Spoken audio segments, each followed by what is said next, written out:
ബഹുമാന്യനായ അധ്യക്ഷൻ സംസദ് ചെയർമാൻ ജനാബ് മാമൂദ് സാഹിബ്, അഭിമന്യനായ മന്ത്രി, ബഹുമാനപ്പെട്ട തങ്ങൾ, വേദിയിലിരിക്കുന്ന മറ്റു മാതൃക്കളെയും സഹോദരി സഹോദരന്മാർ, ഈ ധന്യമായ മുഹൂർത്തത്തിൽ നിങ്ങളോടൊപ്പം സംബന്ധിക്കാൻ സാധിക്കുന്നതിൽ ഞാൻ സന്തോഷിക്കുന്നു.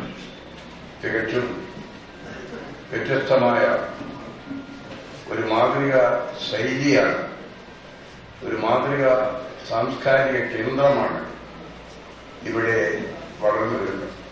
നമ്മുടെ നാട്ടിൽ ഒരുപാട് പണക്കാരുണ്ട്, കോടീശ്വരന്മാരുണ്ട്, വലിയ കഴിവുകളുണ്ടാകും. ആ കഴിവുകളൊക്കെ അവരെല്ലാം വിനിയോഗിക്കുന്നത് അവർക്ക് വേണ്ടിയുള്ള പ്രയത്നത്തിനും പ്രവർത്തനങ്ങളിലുമാണ്.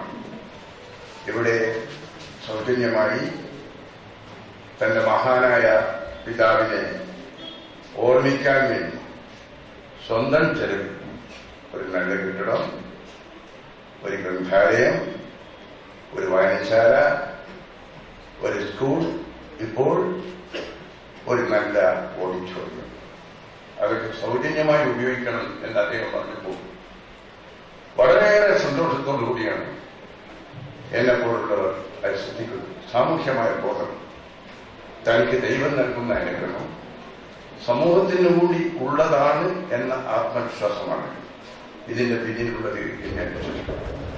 ഈ ഓഡിറ്റോറിയം നമുക്ക് ഉപയോഗിക്കാവുന്ന, നമുക്കൊക്കെ ചർച്ച ചെയ്യാൻ, കാര്യങ്ങൾ ആലോചിക്കാൻ, ഒന്നിച്ചുകൂടാൻ ഇവിടെ മറ്റ് സ്ഥലങ്ങളിൽ തീർച്ചയായും ഈ ഓഡിറ്റോറിയം അതിനുവേണ്ടി നമുക്ക് ഉപയോഗിക്കും. ഈ ഓഡിറ്റോറിയം മാത്രം പോരാ, നമുക്ക് ഒരു വലിയ ഓഡിറ്റോറിയമാണ്.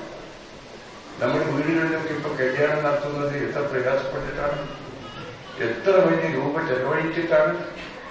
അപ്പോൾ ഒരു നല്ല ഓഡിറ്റോറിയം, എല്ലാ സൗകര്യത്തോടു കൂടി ഒരു ഓഡിറ്റോറിയം നമ്മുടെ പ്രദേശത്തുണ്ടാവുന്നത് നമുക്ക് സഹായമായി. തീർച്ചയായും Thalassery town auditorium, Thalassery cooperative auditorium തുടങ്ങിയ വിപുലമായ സൗകര്യത്തോടു കൂടിയ ഒരു ഓഡിറ്റോറിയം നമ്മുടെ പ്രദേശത്ത് അടുത്തായി നിർമ്മിക്കപ്പെടും.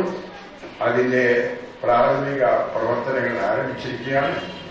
അതിന്റെ പ്രവർത്തനങ്ങൾ വിജയിക്കാനുള്ള പ്രാർത്ഥന നിങ്ങളുടെ ഭാഗത്തുനിന്നുണ്ടാവണം എന്ന് അഭ്യർത്ഥിച്ചുകൊണ്ട് എല്ലാ നല്ല ആശംസയും അർത്ഥിച്ച് അല്പം തിരക്കുള്ളതുകൊണ്ട് ഒരു ബഹുമാനപ്പെട്ട സ്ഥലം നിങ്ങളോട് യാത്രയിൽ എത്തിക്കാനുള്ള അനുവാദം കൂടി ചോദിച്ചുകൊണ്ട് എന്റെ വാക്കുകൾ ഉപസരിക്കുന്നു. ജയ് ഹിന്ദ്.